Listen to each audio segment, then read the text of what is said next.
आपके YouTube channel mind games mathematics पर। आज टाइम एंड वर्क का एक बहुत ही अच्छा और उम्दा प्रश्न हम लोग करने जा रहे हैं। प्रश्न आपके सामने दिख रहा होगा। एक बार हम प्रश्न को पढ़ लेते हैं। देखिए, 10 पुरुष 5 महिला था, 12 बच्चे किसी काम को 5 दिनों में पूरा करते हैं।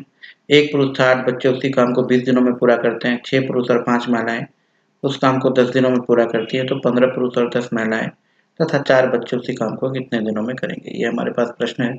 इस तरह का प्रश्न जो आप लोगों ने टाइम एंड वर्क में देखा होगा पहले भी, जो लोग तैयारी में हैं, तो वो लोग क्या करते हैं इस प्रश्न में एक आप इस्तेमाल करते हैं M1D1H1 बटे W1 बराबर M2D2H2 बटे W2। मैन डेज आवर बटे वर्क जो है वो हमेशा कांस्टेंट होता है। और इसको अगर आप हमारे यूट्यूब पर रेगुलर व्यूअर हैं, बराबर वीडियोस देखते हैं, तो आपको दिखा होगा हम इस रिलेशनशिप को किसी और तरीके से इस्तेमाल करते हैं। हम इसे कहते हैं कि काम के कारकों का गुणनफल बटे काम हमेशा कांस्टेंट होता है। और इस तरीके से कहने से क्या होता है कि आप पार्टिकुलरली केवल टाइम एंड वर्क ही नहीं, किसी भी चैप्टर में, एसआई में, प्रॉफिट एंड लॉस में, एचसीएफ एलसीएम में और भी कई चैप्टर्स अरिथमेटिक के जहाँ इस रिलेशनशिप का इस्तेमाल आप कर पाते हैं। खैर, इस रिलेशनशिप का इस्तेमाल करने का पर्पस क्या होता है कि हम इफिशियंसीज के बीच एक रिलेशनशिप इस्टेब्लिश कर पाए कि एक पुरुष की इफिशियंसी कितनी महिला के बराबर है, या एक महिला की इफिशियंसी कितने बच्चे के बराबर है। और इस तरह का संबंध स्थापित हो जाने के बाद आप काम करते हैं। परंतु यहाँ क्या हो रहा है, अगर आप क्वेश्चन ध्यान से देखेंगे, पहला स्टेटमेंट 10 पुरुष 5 महिला और 12 बच्चे किसी काम को 5 दिनों में पूरा करते हैं, और दूसरा स्टेटमेंट 1 पुरुष और 8 बच्चे। अगर इन दोनों को हम लेके चलें तो पहले में पुरुष महिला बच्चे तीनों हैं, दूसरे में पुरुष और बच्चे हैं। मतलब ये सॉल्व होकर के किसी दो के बीच संबंध स्थापित नहीं कर सकेगा। इससे एक समीकरण निकल के आएगा हमारे पास जिसमें तीनों का इन्वॉल्वमेंट होगा। फिर अगर हम लोग पहला और तीसरा स्टेटमेंट भी लें तो भी हमारे पास जो है वो एक समीकरण निकल के आएगा जिसमें तीनों का इन्वॉल्वमेंट होगा। इसी प्रकार से अगर हम दूसरा और तीसरा स्टेटमेंट यूज करना चाहें तो भी क्या होगा, एक समीकरण निकल के आएगा। और तीनों समीकरण को हल करना पड़ेगा, और हल करने के बाद आपके पास संबंध निकल के आएगा। मतलब ये अगर उस तरीके से हम लोग सॉल्व करने जा रहे हैं तो निश्चित रूप से लंबा होने वाला है और कलम का इस्तेमाल होने वाला है। ठीक है, अब जो हम लोग तरीका इस्तेमाल करने वाले हैं इस क्वेश्चन के लिए, उसे ध्यान से देखिएगा, सुनिएगा, समझिएगा। अगर आप क्वेश्चन को ध्यान से पढ़िएगा तो प्रश्न का समाधान उसकी भाषा में छुपा हुआ है ना। और प्रश्न पढ़ते पढ़ते हम लोग काम करना सीखेंगे। अच्छा, एक बात अगर आप लोग ध्यान दें कि अगर ए किसी काम को करता है x दिनों में और a प्लस बी उसको कर रहा है x/2 दिनों में, मतलब b के आने से समय जो है वो हाफ हो गया है, तो इसका मतलब b भी उसको x दिनों में करता होगा। नहीं, दोनों बराबर समय में करेंगे, दोनों की एफिशिएंसी बराबर होगी, तभी जाके दोनों मिलके जो समय लेगा वो समय क्या हो जाएगा, आधा हो जाएगा। तो अगर आप फर्स्ट और थर्ड स्टेटमेंट देखें, फर्स्ट स्टेटमेंट कह रहा है हमारा 10 पुरुष 5 महिला और 12 बच्चे उसको कर रहे हैं कितने दिनों में, 5 दिनों में। और तीसरा स्टेटमेंट जो आपका है वो कह रहा है 6 पुरुष और 5 महिला उसे कर रहे हैं कितने दिनों में, 10 दिनों में। तो ये कुछ इसी तरह का स्टेटमेंट है। ये a प्लस बी आपका है और ये a है। नहीं, a प्लस बी कर रहा है 5 दिनों में, a कर रहा है 10 दिनों में, तो b यानी इसको इसमें से घटा दें। इसको इसमें से घटा देंगे तो हमको मिलेगा 4 पुरुष और 12 बच्चे, है ना। वो भी कितने दिनों में करेंगे, 10 दिनों में। ये चीज सबके समझ में आ रही होगी, है ना, कि ये a प्लस बी कर रहा है 5 दिनों में, a अकेला कर रहा है 10 दिनों में, तो b भी करेगा कितने दिनों में, 10 दिनों में। अब यहाँ से देखिए, अगर हम यहाँ से 4 निकालना चाहें दोनों से, मतलब हम लोग इफिशियंसी में 4 से डिवाइड कर रहे हैं, तो टाइम हमारा 4 गुना हो जाएगा। यानी आप लिख सकते हैं 1 पुरुष और 3 बच्चे इसको कितने दिनों में करेंगे, 40 दिनों में। अब आप ध्यान से देखें कि आपका जो दूसरा स्टेटमेंट है उसमें 1 पुरुष का इस्तेमाल हुआ है, तो दूसरे स्टेटमेंट को इसके साथ आप काम करना चाहेंगे। 1 पुरुष प्लस 8 बच्चे उसको कर रहे हैं 20 दिनों में। ये भी आपको क्या दिख रहा है, ये भी आपको दिख रहा है कि C प्लस डी कर रहा है कितने दिनों में, 20 दिनों में, और C कर रहा है 40 दिनों में। तो D यानी इसमें से इसको घटा दें, 1 पुरुष खत्म, 8 बच्चा में से 3 बच्चा गया, 5 बच्चा भी इसको करेगा कितने दिनों में, 40 दिनों में। क्लियर है। और ये आप स्टेटमेंट पढ़ करके ये आप तय कर सकते हैं, हमने आपको अभी समझाने के लिए लिखा हुआ ये सब चीजें।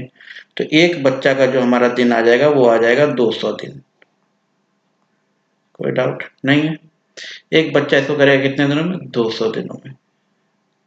अब यहाँ ध्यान से देखिए आप, कहीं भी एक स्टेटमेंट जहाँ बच्चा है वहाँ यूज़ कर लें। जैसे यहाँ 8 बच्चा है तो इसमें हम यूज़ कर लेते हैं। एक बच्चा 200 दिन में, तो 8 बच्चा करेगा 25 दिन में। 8 बच्चा 25 दिन में, मतलब आपके पास एक आ गया क्या कि एक पुरुष प्लस 8 बच्चा कर रहा है कितने दिनों में? 20 दिन में। और 8 बच्चा कर रहा है कितने दिनों में? 25 दिनों में। तो बताइए कि एक पुरुष कितने दिनों में करेगा? तो वो करेगा कितना दिन में? 20 गुना 25 बटे दोनों का डिफरेंस यानी 5। 5 बचे 25 यानी 100 दिन। कोई दिक्कत नहीं होना चाहिए। यानी एक पुरुष का हमारे पास निकल गया 100 दिन। अब आप कहीं भी इसमें इस्तेमाल करना चाहें, देखिए है यहाँ पर, है ना, 6 पुरुष और 5 महिलाएं। 6 पुरुष यहाँ यूज करना चाहते हैं तो यहाँ यूज कर लीजिए, या यहाँ यूज कर सकते हैं आप 10 पुरुष और 12 बच्चे, जहाँ भी यूज करना चाहें। इसमें हम लोग यूज कर लेते हैं एक पुरुष 100 दिन, तो 6 पुरुष कितना दिन? 100 बटे 6 दिन। ठीक है। और 6 पुरुष के साथ 5 महिला मिल जाने से ये कितना दिन ले रहा है? 10 दिन ले रहा है। तो बताइए कि 5 महिला कितना दिन लेगी? 5 महिला ले लेगी 100 बटे 6 गुना 10 बटे दोनों का डिफरेंस। दोनों का डिफरेंस कितना आ जाएगा बताइए? दोनों का डिफरेंस आ जाएगा 40 बटे 6। तो देखिए ये आ जाएगा 25 डेज, है ना। तो एक महिला कितना दिन हो जाएगी? 125। यहाँ पर आपके पास सारी चीजें क्लियर हो चुकी हैं। ठीक है। अब ध्यान से देखिए आप, यहाँ के बाद जो आप इस्तेमाल करते हैं, यहाँ के बाद आप इस्तेमाल करते हैं दो तरह की चीजें। एक आप कर सकते हैं क्या कि एक जो आपके पास पुरुष है उसका है कितना? 100 दिन। तो बताइए कि 15 पुरुष का कितना दिन आएगा? 15 पुरुष का आ जाएगा 100 बटे 15 दिन। नहीं। और एक जो महिला है आपके पास उसका 125 दिन। तो बताइए कि 10 महिला का कितना दिन आ जाएगा? 125 बटे 10 दिन। उसी तरह से एक बच्चा का आपके पास है 200 दिन, तो 4 बच्चा का कितना आ जाएगा? 200 बटे 4 दिन।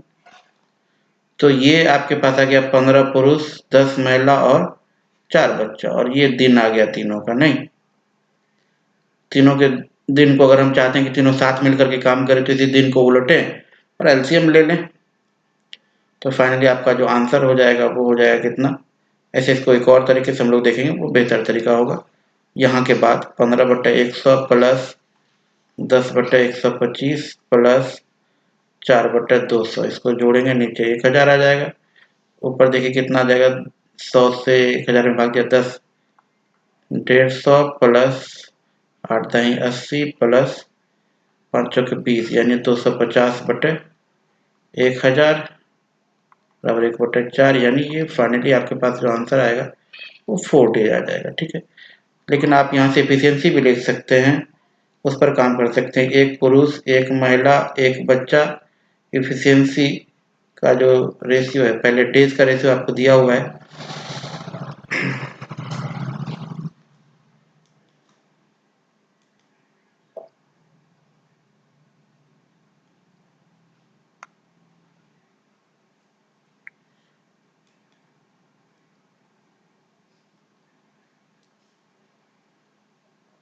टाइम का रेशियो आपको दिया हुआ। टाइम का रेशियो कितना देखिए, एक पुरुष का 100, एक महिला का 125 और एक बच्चा का 200। 25 से कटा दीजिए, 4:5:8।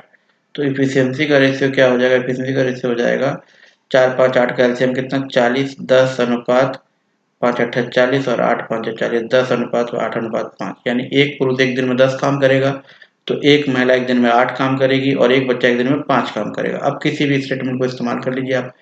अगर हमने सेकंड स्टेटमेंट को इस्तेमाल किया, एक पुरुष यानी 10 और 8 बच्चा, 8 बच्चा यानी 8 5 40 काम, 10 और 40 50 काम, 50 काम 20 दिन, यानी टोटल काम हो गया 50 गुना 20 1000। ठीक, टोटल वर्क हमारे पास 1000 आ गया।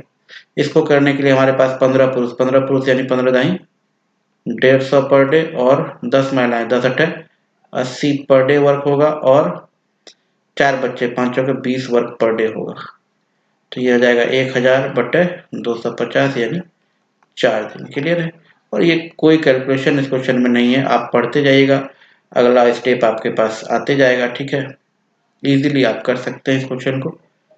चलिए मिलते हैं अगले क्वेश्चन में। आज के लिए इतना ही। धन्यवाद।